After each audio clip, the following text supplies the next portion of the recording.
You're streaming CBS News Bay Area. Thanks for being with us this Tuesday. I'm Ann Makovic, and here's a look at some of our news headlines this morning.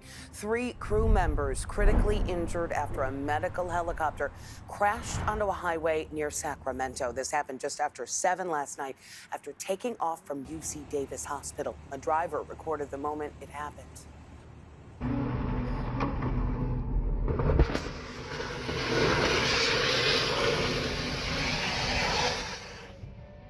Wow. Authorities say the 3-member crew, they were a pilot, a nurse, and a paramedic. No patients were on board. The cause of that crash under investigation. We are now 1 week into the federal government shutdown, and the impact is starting to be seen at our airports. Several airports around the country reporting staffing issues. The most glaring example, no staff inside the air traffic control tower at the Burbank Airport in Southern California last night. Transportation Secretary Sean Duffy says the department is slowing air traffic in areas hit by staffing shortages to ensure the airspace is safe. Oakland Mayor Barbara Lee set to give her first State of the City speech this afternoon. She is expected to address the challenges facing Oakland. That includes a ballooning budget deficit and threats from President Trump to send federal troops to control crime. The mayor's address is set to start at 3:30 this afternoon at City Hall. All right, let's get another check on our first alert forecast because it's another warm day around the Bay. But as meteorologist Jessica Birch shows us, we are in for a cool down coming up. Well, it's another summer-like day for us here in the Bay Area, despite the fact that it is definitely fall right now. We're taking a look at 90s in the forecast today, all the way over into places like the East Bay. I'm going to turn on the temperature contour map just to kind of paint that picture. As you start to see red pop up on this map into this afternoon, that means we're sitting above average. So let's head all the way over into Napa, for example, right? Let's zoom all the way in. We're talking about 80s today in places like Napa and Santa Rosa, all the way down into Petaluma, putting us about 9 to 10 degrees above average in the North Bay. Let's zoom out now and head all the way over into the East Bay. Looking pretty similar with 80s and 90s in store for us today. Same trend all the way down into the Santa Clara Valley. But the big thing is, right around the corner, we actually have a big cool down as low pressure approaches starting tomorrow. That's going to cool us off. It'll bring in some more clouds, and then we'll be right back to average as we head into this weekend, just in time for Fleet Week. Even though the Blue Angels are still up in the air right now, literally, figuratively, we still are holding on tight to some nice cool weather just in store for the rest of the air show happening this weekend. So Friday, Saturday, and Sunday, we're talking about 60s, sunny skies on tap for us as we dive into this weekend too. It'll be beautiful right around the corner. But I want to start off with our friends all the way over to the coast. We head over to Pacifica and Half Moon Bay. And as you take a look at the next 7 days, this is unusual for us. Dealing with daytime highs about 5 to 10 degrees above average along our coastline today too. We have 70s in store for us, sunny skies. This is the day to head out to the beach, in my opinion. If you could take some time off work or school afternoon into the afternoon hours today, I should say, today's the day to head out to the coast. By tomorrow, we're right back to cloudy skies, cooler conditions on tap for us as we head into this weekend with 60s around the corner. Now you make your way over into the Bay. We're also dealing with above average conditions. Today, Oakland sitting about 10 degrees above average, putting us in the 80s. We'll be back into the 70s tomorrow, 60s around the corner into this weekend.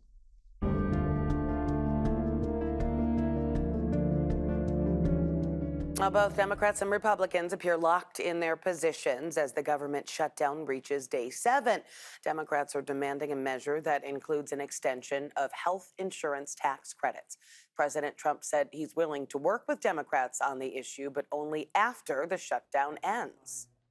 We are speaking with the Democrats, and some very good things could happen with respect to health care. The leader, Schumer, or myself have heard a word from the administration about resolving this issue. Meantime, not clear right now if furloughed workers will receive back pay. A 2019 law signed by President Trump has been widely interpreted as guaranteeing it, but the White House Office of Management and Budget says its interpretation of the law is that workers are not guaranteed to be paid for their time off. Meantime, travelers starting to feel the effects of the shutdown at airports across the country. Our Veronica Macias is at SFO tracking flights and potential delays. Exactly a week ago, we were talking about what types of scenarios we could see under a federal government shutdown. It seems like today we are seeing those day-to-day real problems impacting the nation at airports around the country. Thankfully, not here at SFO. On its website, SFO shows that security screeners at SFO are employees with Covenant Aviation Security and not TSA employees. Therefore, they will continue to be paid during the shutdown. Remember, air traffic controllers are considered essential workers, and during this shutdown, they are expected to show up to work without pay. At the moment, there's also a hiring freeze for the industry. During the last shutdown, we saw strains on air travel. They got especially bad when TSA agents were not reporting to work, and we saw long lines at airports. On their website, the National Association of Air Traffic Controllers delivering a strong message a week into this shutdown, saying, quote, "At this critical juncture, it is more important than ever that we rise to the occasion and continue delivering the consistent high level of public service we provide every day. We must also recognize that in the current political climate, federal employees are under heightened scrutiny. We cannot stress enough that it is essential to avoid any actions that could reflect poorly on you, our union, or our professions." We also talked to some passengers today who feel like this is all a lose-lose situation. It's not fair, and the government definitely needs to come to an agreement. Needs to be an agreement in Washington. There needs to be some type of compromise, common ground, and people need to get back to work and be paid. According to Transportation Secretary Sean Duffy, if they do continue to see employees calling out sick at airports, they will reduce the flow of transportation, one that's considered safe for the American public. And we are going to continue to follow the government shutdown and its impacts across the nation and here in the Bay Area. You can find updates anytime on our website, kpix.com, and streaming on the free CBS News app. Fire officials say that bystanders helped rescue a trapped crew member after that medical helicopter crashed near Sacramento. Yeah, first CHP on scene. They're getting a report of a helicopter crash on eastbound 50. Now, the moment here, it shows the moment that the chopper went down with 3 crew members on board last night. The chopper landing on its side, rotor blades snapping off, and the air filling with smoke. Flight tracker shows the helicopter left the roof of the UC Davis Medical Center just moments before the crash. First responders say they found 1 passenger trapped inside, and bystanders rushed to help. They lifted the helicopter off of one of the actual victims that was on the ground trapped. The lucky portion for us, I'd say, is the fact that the helicopter did not catch on fire, because then we would have an additional problem. On board were the pilot, a nurse, and a paramedic. They're all listed in critical condition. The NTSB and FAA are investigating. Still ahead here on CBS News Bay Area, a local school district that's already made a lot of cuts, facing an uncertain future. The tough choices that need to be made to avoid a state takeover. I worry that I don't know that we all have much more to give if we're asked to do it with less. Plus, 2 years after the Hamas terror attack in Israel, we are hearing from the mother of a Bay Area-born hostage, how she is using her pain to become a voice for peace.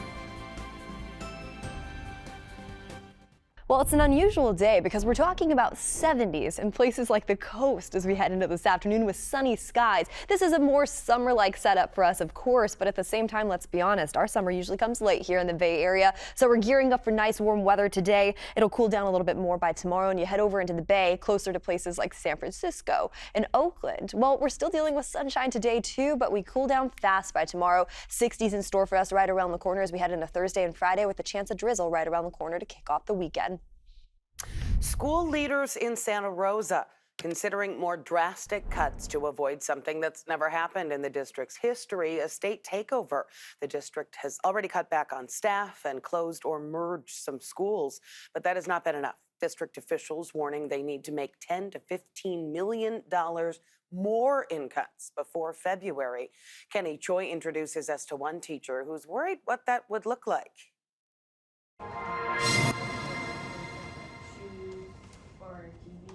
In society, we've accepted. Keeping a room full of 8th graders engaged in an English class is no easy task. Right? We're trying to get our wheels turning. Allison Budlong is giving it her all.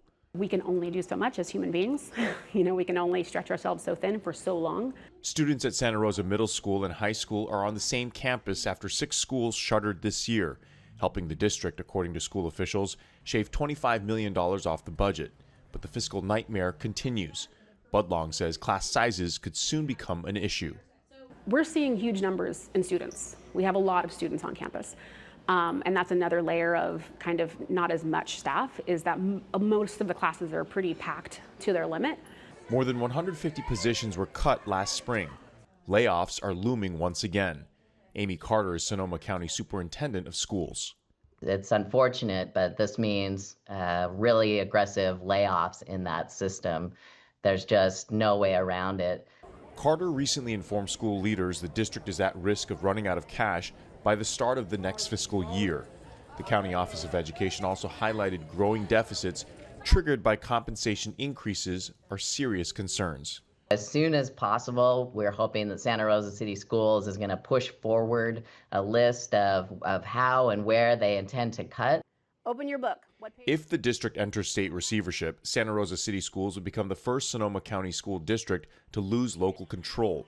One board member says program cuts, including academic, wellness, and support, could all be on the block as layoffs loom. If we had to give more, I worry that I don't know that we all have much more to give if we're asked to do it with less. Have you ever had to set... Teachers like Allison Budlong are fighting to keep her students focused as school officials face difficult decisions on the horizon. Now, there are reports that the district could consolidate at least 2 more schools sooner than it had originally planned. The full board is set to meet tomorrow. An independent retired judge has found cause to remove San Mateo County Sheriff Christina Corpus from office. Judge James Emerson released his 42 advisory opinion to the county Monday, finding Corpus violated several laws related to her duties. He oversaw a 2-week hearing in August over the matter, and Sheriff Corpus has denied allegations that she abused her power and retaliated against her critics. But in his opinion, Judge Emerson concluded that Corpus did use her position to benefit her former chief of staff, Victor Iyenjay. He wrote that despite both of their denials, the evidence shows they were in a close personal relationship. He also concluded that Corpus directed the arrest of the Deputy Sheriff's Union President, Carlos Tapia, without probable cause, and retaliated against a captain who refused to take part in a personnel action that he believed violated state law. The judge also found Sheriff Corpus elevated her interests in their relationship above her obligation to appoint, recruit, select, and/or retain based on merit. Coming up next, the Board of Supervisors is going to call a meeting to make a decision about whether to remove the sheriff. We've reached out to them for comment. We also have calls out to Sheriff Corpus's attorneys. Today marks 2 years since the Hamas-led attack on Israel. The attack led to the deaths of more than 1,200 people in Israel, mostly civilians. More than 250 people were taken hostage into Gaza, of whom 47 remain captive. The Israeli military says 25 of them are dead. People gathered at the site of the Nova Music Festival, where Hamas killed more than 370 people and took dozens of others hostage. A memorial has been laid with flowers in their honor. Since the initial attack, Israel's retaliation has left the Gaza Strip in ruins. Hamas's health-run ministry says more than 67,000 Palestinians have been killed. Talks between Israeli and Hamas officials on a U.S. peace plan are underway. That calls for a ceasefire and the release of the remaining hostages. Among those taken hostage and later killed was 23-year-old Israeli-American Hirsch Goldberg Pollen. Born in Berkeley, his story became a symbol of the tragedy and the ongoing crisis. His mother, Rachel, continues to fight for the release of the remaining hostages. She spoke with Deborah Pata about her loss, her hope, and her plea for peace.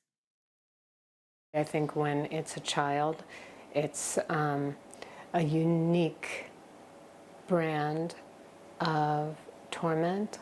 You don't get better, because when you're broken in a certain way, you just have to learn how to live within that brokenness. You used to have a lot of conversations with her. Do you still have that? Absolutely.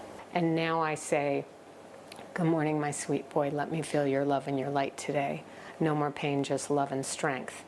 Goldberg Pollen has continued to campaign for the release of all the remaining hostages and believes a deal is closer than ever.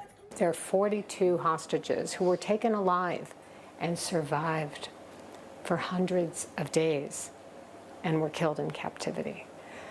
So we get very nervous, and we're also very aware, as you know, There are thousands and thousands and thousands of innocent civilians in Gaza who are also in this horrific situation. We have such a surplus of suffering in this neck of the woods, and we are desperate for the decision makers and the people of power to make it end. How do you have that empathy? If you only cry when one side's babies die, it means your moral compass is broken, and therefore your humanity is broken. Is healing possible? I think there is light ahead. I think that there is a path forward. I see it with myself after such a monumental loss. I will limp for the rest of my life, but I can limp toward the light. And are you limping towards the light? I am. I want all of us in this region to, whether it's crawling or hopping or limping, or eventually there will be people running toward the light. We have to go forward. We must. Indirect negotiations between Hamas and Israel continue in Egypt over President Trump's 20-point peace proposal. Still ahead here on CBS News Bay Area, we're going to meet the local street safety advocate who's keeping a close eye on driverless vehicles. Now, he's hoping a new law will hold them accountable when they disobey the rules of the road. Do we expect them to be perfect? No, but they should be held accountable the same as human drivers.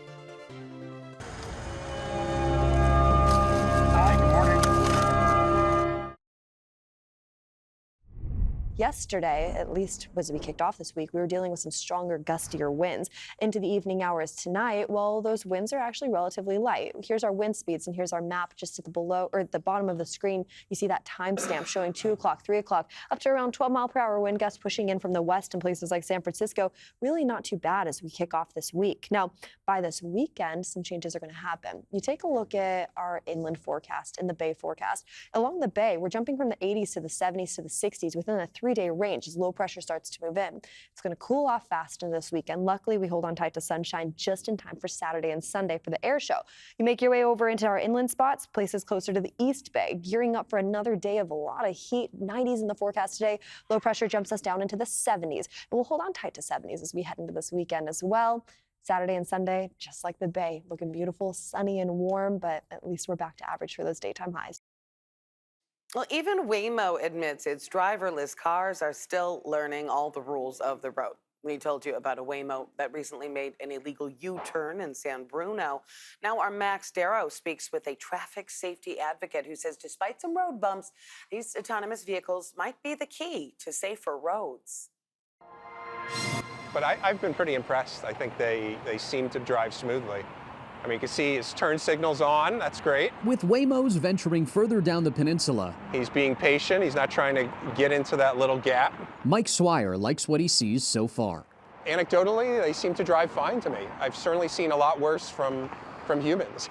Especially here on El Camino Real. These are challenging conditions for any driver. After losing a loved one to a drunk driver many years ago, Swire has remained committed to advocating for safer streets. And from his standpoint, autonomous vehicles should be a part of the picture if they're operating properly. The most common causes of crashes are distracted driving, speeding, driving while inebriated, not paying attention. All of those potentially could go away someday in an autonomous vehicle world. So I'm very bullish on the technology, but it will take some time to get where we need to go. But they are still learning, and so are the people who enforce the rules of the road. Exhibit A, San Bruno police officers just recently pulled over a driverless Waymo for making an illegal U-turn just a couple of blocks away from El Camino. Now, if a driver were to have been behind the wheel of that car, that officer would have issued a citation. But because of the way California law is written, there's literally no way for an officer to cite a driverless vehicle. It turns out the law, for more or less accidental historical reasons, works in California. You have to give the ticket to a human driver, and there's no human driver, so you can't give a ticket. Phil Copeman has worked in the self-driving car safety realm for almost 30 years. So it's not that someone decided to do this very dysfunctional thing. It's where we are. Legislation that is set to take effect next summer will change the status quo. Police officers will be able to issue a notice of autonomous vehicle non-compliance to the AV operator when a robotaxi breaks traffic laws. With thousands of cars, you can't ignore bad behavior. Will they be perfect? No. Do we expect them to be perfect? No. But they should be held accountable the same as human drivers. She's on her phone. She's moving forward with pedestrians right in front of her. So this is the type of thing that hopefully with an autonomous vehicle we can avoid. Swire agrees. The rules of the road should be the same for all that are operating vehicles on it, whether there's a driver behind the wheel or not. Maybe it's not a ticket, but we need some mechanism whereby City of San Mateo says to Waymo or another AV operator, hey, this happened, it's not okay, we don't want it to happen again, and if it continues to happen, there's some type of penalty. That's the way we manage our streets today. He remains optimistic that the driverless vehicles will get smarter with every ride and ultimately will make the roads safer. We did reach out to Waymo regarding that incident in San Bruno. They declined our request for an on-camera interview, but a spokesperson provided us with a statement that says, in part, Waymo's autonomous driving system, the Waymo Driver, is designed to respect the rules of the road. We are looking into this situation and are committed to improving road safety through our ongoing learnings and experience. Another Nobel win with roots in the Bay Area. John Clark, a longtime physicist at UC Berkeley, just won the 2025 Nobel Prize in Physics for his groundbreaking work on quantum tunneling. It is a powerful concept that drives everything from smartphones to quantum computers. He shares the prize with Michel Devoré and John Martinez, who also conducted their research at UC Berkeley. Coming up in the next half hour here on CBS News Bay Area, an international retailer giving downtown San Francisco a second chance. Could it be a sign that the area is finally ready for a real rebound? They understand the important role that this community plays in sort of the larger retail footprint in San Francisco. Your community, your news, powered by KPIX. CBS News Bay Area. Watch anywhere, anytime. Stay informed and connected. Trusted local news when you want it. CBS News Bay Area. Watch free on any device.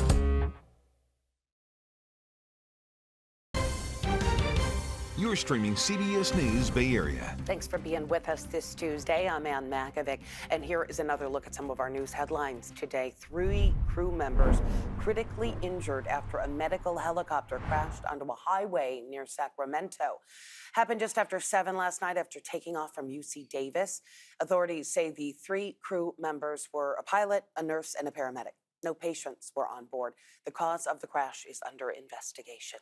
We are now 1 week into the federal government shutdown, and the impact is starting to be seen at some airports, several around the country reporting staffing issues. The most glaring example, no staff inside the air traffic control tower at the Burbank Airport in Southern California last night. They had to cancel flights. Transportation Secretary Sean Duffy says the department is slowing air traffic in areas hit by staffing shortages to ensure the airspace is safe. And Oakland Mayor Barbara Lee set to give her first State of the City speech this afternoon. She is expected to address the challenges facing the city. That includes a ballooning budget deficit and threats from President Trump to send federal troops to control crime. The mayor's address set to start at 3:30 this afternoon at City Hall. All right, let's get another check on our first alert forecast now with meteorologist Jessica Birch. Well, it's another summer-like day for us here in the Bay Area, despite the fact that it is definitely fall right now. We're taking a look at 90s in the forecast today, all the way over into places like the East Bay. I'm going to turn on the temperature contour map just to kind of paint that picture. As you start to see red pop up on this map into this afternoon, that means we're sitting above average. So let's head all the way over into Napa, for example, right? Let's zoom all the way in. We're talking about 80s today in places like Napa and Santa Rosa, all the way down into Petaluma, putting us about 9 to 10 degrees above average in the North Bay. Let's zoom out now and head all the way over over into the East Bay. Looking pretty similar with 80s and 90s in store for us today. Same trend all the way down into the Santa Clara Valley. But the big thing is, right around the corner, we actually have a big cool down as low pressure approaches starting tomorrow. That's going to cool us off. It'll bring in some more clouds, and then we'll be right back to average as we head into this weekend, just in time for Fleet Week. Even though the Blue Angels are still up in the air right now, literally, figuratively, we still are holding on tight to some nice cool weather just in store for the rest of the air show happening this weekend. So Friday, Saturday, and Sunday, we're talking about 60s, sunny skies on tap for us as we dive into this weekend too. It'll be beautiful right around the corner, but I want to start off with our friends all the way over to the coast. We head over to Pacifica and Half Moon Bay, and as you take a look at the next 7 days, this is unusual for us. Dealing with daytime highs about 5 to 10 degrees above average along our coastline today too. We have 70s in store for us, sunny skies. This is the day to head out to the beach, in my opinion. If you could take some time off work or school into the afternoon hours today, I should say, today's the day to head out to the coast. By tomorrow, we're right back to cloudy skies, cooler conditions on tap for us as we head into this weekend with 60s around the corner. Now you make your way over into the Bay. We're also dealing with above average conditions. Today, Oakland sitting about 10 degrees above average, putting us in the 80s. We'll be back into the 70s tomorrow, 60s around the corner into this weekend.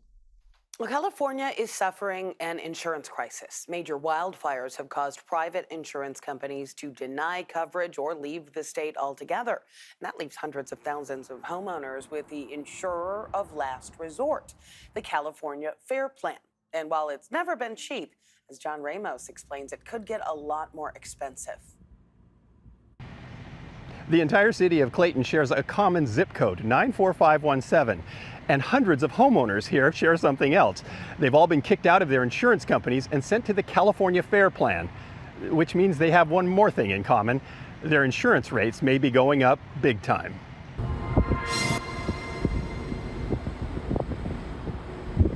Clayton doesn't seem very dangerous, but the insurance companies sure think it is. Perhaps because of its proximity to Mount Diablo, 215 homeowners have been kicked to the Fair Plan, which covers only fire loss and can cost thousands of dollars more than private insurance. The Fair Plan was supposed to be just for those at highest risk, but the mega fires have given its customers a lot of company. With the number of policies we're writing, we are one of the largest writers of residential property insurance in the state of California. For us specifically, within the sustainable insurance strategy, the California Fair Plan needs to have adequate rates. They have submitted what those increased rates should be at the California Department of Insurance, an average hike of 35.8% for about 4 out of 5 policyholders. And for Clayton, it would be much higher. Fair customers there will pay an average increase of more than 69%. Joe DeJani is a realtor who has sold more than 500 homes in Clayton and feels for those who end up in the Fair Plan. Well, the Fair Plan was so expensive to go to, a few years back. Now, all of a sudden, if we're looking maybe a 69% increase, absolutely, that's a concern. Yeah. And it's also going to be a concern for purchase. So buyers may choose to purchase other locations. Carmen Balber is an executive director of Consumer Watchdog, a ratepayer advocacy group that frequently does battle with the Department of Insurance. A double-digit increase of this size would be a devastating blow for consumers who are already paying too much for too little coverage under the Fair Plan, particularly in those places that are going to see the higher end of those average rate increases. But she says the Fair Plan may sound like a government-operated agency, but that's not really the case.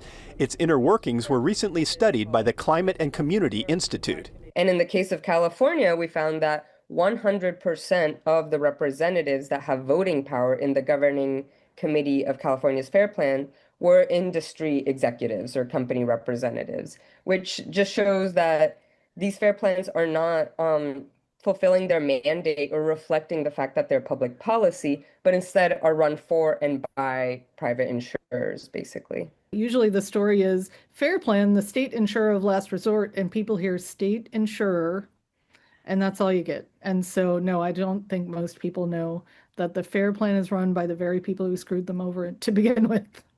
The insurance commissioner will decide how much of an increase the Fair Plan will actually get. A few years ago, they asked for 48% and got 15%. So the rate hikes submitted are not a done deal. But those who are currently paying for the Fair Plan may be wondering why the state's insurer of last resort would be demanding a rate of every last dollar. Ironically, some Bay Area zip codes might actually see their rates lowered under the proposal. It's part of the state's new policy that allows insurers to price based on actual wildfire risk. In Concord, 7 suspects are in custody after the Bay Area's latest smash and grab, this time at the Sun Valley Shopping Center. The front of the mall is still boarded up. Early Sunday morning, police arrived here to find the glass door entrance shattered. And moments later, the suspects running out trying to escape. A longtime vendor told us that smash and grabs are a persistent problem at the mall. He didn't want to show his face for fear of retaliation. But this latest incident was a reminder of when he was targeted. They were all masked up. They come in, sprayed us with pepper spray and smashed the cases and left. And I still think about it every day. I see hoodlums with a mask on. I close my doors and go home early sometimes. I'm not alone when I say that something does need to be done, and I don't know what the solution is. Police say the burglary crew over the weekend was made up of teenagers. They didn't get away with anything, but now they are facing a long list of charges. That comes after recent high-profile smash and grabs in other parts of the Bay Area. 7 people were just arrested in San Jose, accused of using a car to smash into a jewelry store last month. And in San Ramon, at least 20 thieves stormed into a jewelry store at City Center Bishop Ranch, stealing more than $1 million worth of things. 7 people have also been arrested in that robbery. Well, the heart of shopping in San Francisco, Union Square, has certainly seen its share of thefts. You might remember October 2024, burglars smashed a car into Louis Vuitton. Police say in that case, nothing was stolen, but the front of the store had a lot of damage. And as we've reported, the downtown area has been struggling to rebound ever since the COVID pandemic. It suffered one PR hit after another, like the shooting of Ricky Pearsall in August of last year. Earlier this year, Union Square had a 23% retail vacancy rate, with stores like Bloomingdale's and Saks shutting their doors. But it looks like things in the area might be turning around. Zara opening up a new flagship store. Nintendo also opened up a popular store, along with Pop Mart, which is known for its Labubus. And soon, another big retailer is returning. As Amanda Harry reports, Uniqlo is reopening in a new location after closing 4 years ago. One more lease signed for an empty storefront in Union Square. Uniqlo will move into this building near Market and 4th Street, a sign of resurgence for an area that struggled since the pandemic. For a tourist, I wouldn't know what shut down and what came back. But for visitors like Shivangi Valke, it seems just as busy as ever. She lives in Switzerland and last visited about 10 years ago. I have visited SFO a couple of years back, and there were 2 things I remembered: Union Square and the seals, or the sea lions. Coming back was nostalgic, and it didn't disappoint. She didn't plan on buying anything, but stopped in Macy's and couldn't resist. They still have very old-fashioned, very kind service personnel. That's what I really love about Macy's. I think gentlemen spent like an hour showing me 25 different pairs before I chose the 2 I wanted. Right across from Macy's, in the square, Maddie Griggs has been helping City Studios run a free sketching program since May. She says she's noticed the stores bringing in more people. I think the stores are definitely helping to attract larger crowds. CEO of the Union Square Alliance, Marissa Rodriguez, says all of this, bringing in new stores and providing free activities, is an effort to revitalize the area. There's been a real strong investment from the city into the district. Our government leaders are really focused on making sure that we have police presence, that we have clean environment, and lots of activation. Rodriguez wasn't surprised to see Uniqlo wanting to come back, and they're not the only business returning. Zara will be reopening in a new location as well. I think it means, that they understand the important role that this community plays in sort of the larger retail footprint in San Francisco, and just its important prominence in the city altogether. We're the heart of the city. This is 13,000 hotel rooms. This is the convention center. As someone who hasn't visited in a decade, Valke was happy to see the current state of Union Square and excited to see it grow even more on her next visit. Oh, it's really nice to have the squares or parks in the city. I think that makes the the place really come alive and also gives us this sense of community. Not clear right now exactly when the new Uniqlo is going to reopen, but it is expected to happen sometime next year. Coming up next here on CBS News Bay Area, a grandfather clock that's been around for over a century has served as a popular meeting spot in the city. Why it had to wait 80 years for a makeover after being sabotaged by spies.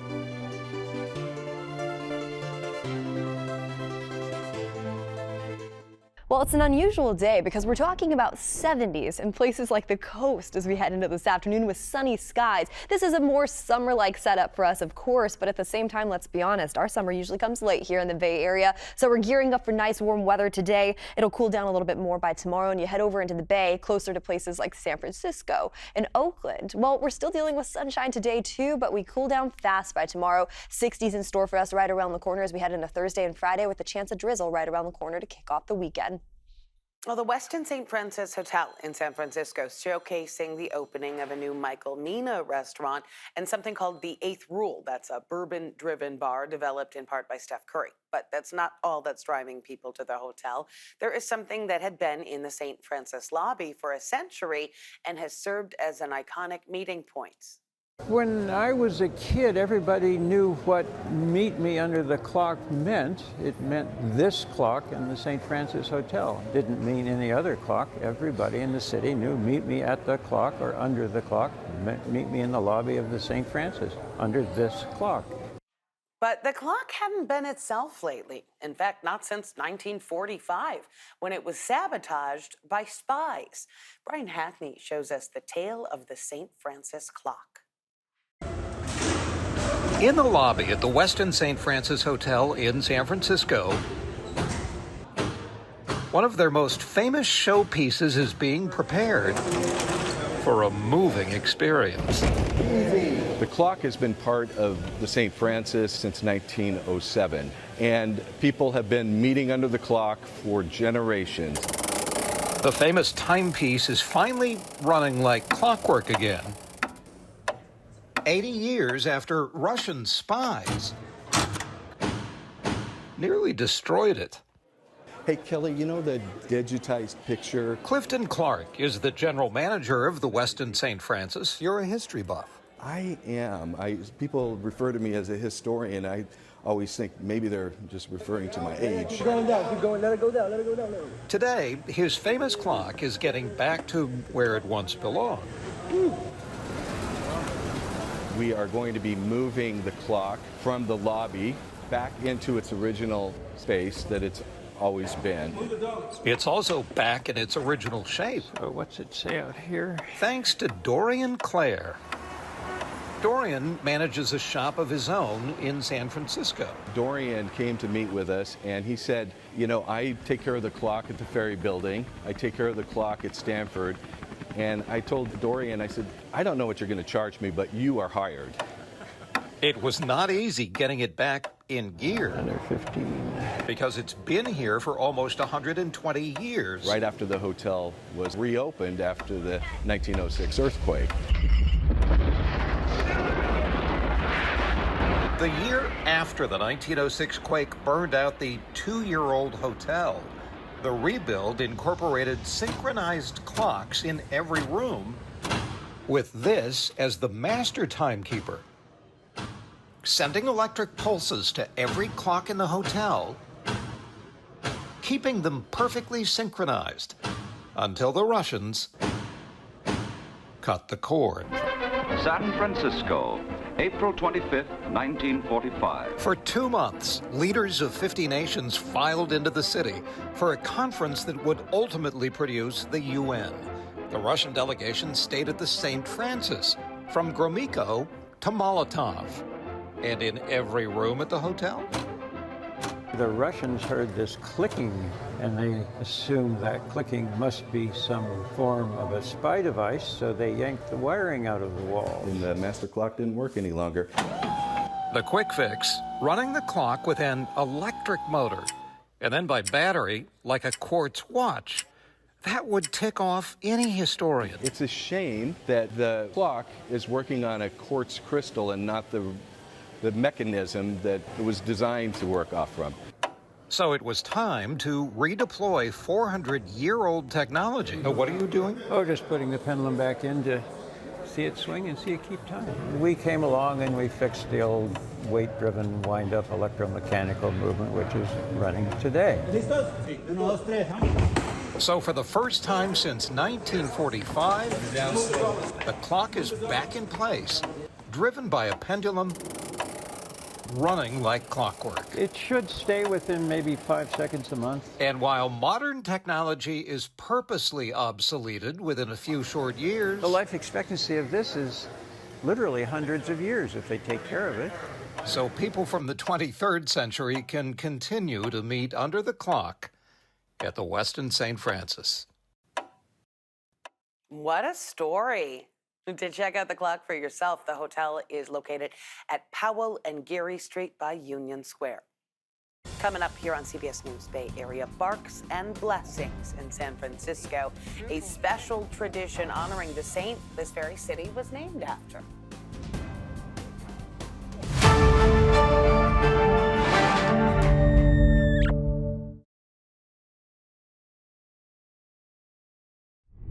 Yesterday, at least as we kicked off this week, we were dealing with some stronger, gustier winds into the evening hours tonight. Well, those winds are actually relatively light. Here's our wind speeds, and here's our map just at the below or at the bottom of the screen. You see that timestamp showing 2 o'clock, 3 o'clock, up to around 12-mile-per-hour wind gusts pushing in from the west in places like San Francisco. Really not too bad as we kick off this week. Now, by this weekend, some changes are going to happen. You take a look at our inland forecast and the Bay forecast. Along the Bay, we're jumping from the 80s to the 70s to the 60s within a 3-day range as low pressure starts to move in. It's going to cool off fast in this weekend. Luckily, we hold on tight to sunshine just in time for Saturday and Sunday for the air show. You make your way over into our inland spots, places closer to the East Bay, gearing up for another day of a lot of heat. 90s in the forecast today. Low pressure jumps us down into the 70s. And we'll hold on tight to 70s as we head into this weekend as well. Saturday and Sunday, just like the Bay, looking beautiful, sunny and warm, but at least we're back to average for those daytime highs. Hundreds of people came together this weekend to celebrate the Feast of St. Francis in San Francisco. And as Laureen Ayub reports, the main draw was the animals. It's a St. Francis tradition. The blessing of the animals here at St. Mary's Cathedral is ensuring that all the furry friends of the land give prayers, protection, and lots of love. In the heart of San Francisco, a tradition rooted in both faith and love draws pet owners to the steps of the Cathedral of St. Mary of the Assumption. Every October, churches around the world honor the Feast of St. Francis of Assisi, patron saint of animals and namesake of this very city. Francis found God everywhere in creation itself. And it's beautiful because he understands that God sends love in different ways to us. For many, it's a sacred moment to reflect on the connection between humans and all living creatures. St. Francis believed animals were not just companions, but reflections of divine love. The blessing to the animals is a blessing of love, of holy protection, for long life, for healing, for all those things, for God knows what the creature needs, just as he knows what we need. For longtime San Francisco resident Anj, the moment carries special meaning. Blessed are you, O Lord. Well, Coco's 16 and a half, and after spending most of her life in the city together, we decided no better blessing than the blessing of St. Francis. From the smallest terrier to the oldest tabby, each animal receives a gentle reminder of the love they represent. Creation by the Creator is a gift to us. Because in the city of St. Francis, the bond between people and animals continues to be honored, one blessing at a time. Last year, some churches participating in the blessing of the animals even blessed house plants. Everybody can use a little blessing these days. Thanks for streaming CBS News Bay Area. I'm Ann Makovic. We're going to be right back with your first alert forecast and another look at your top stories.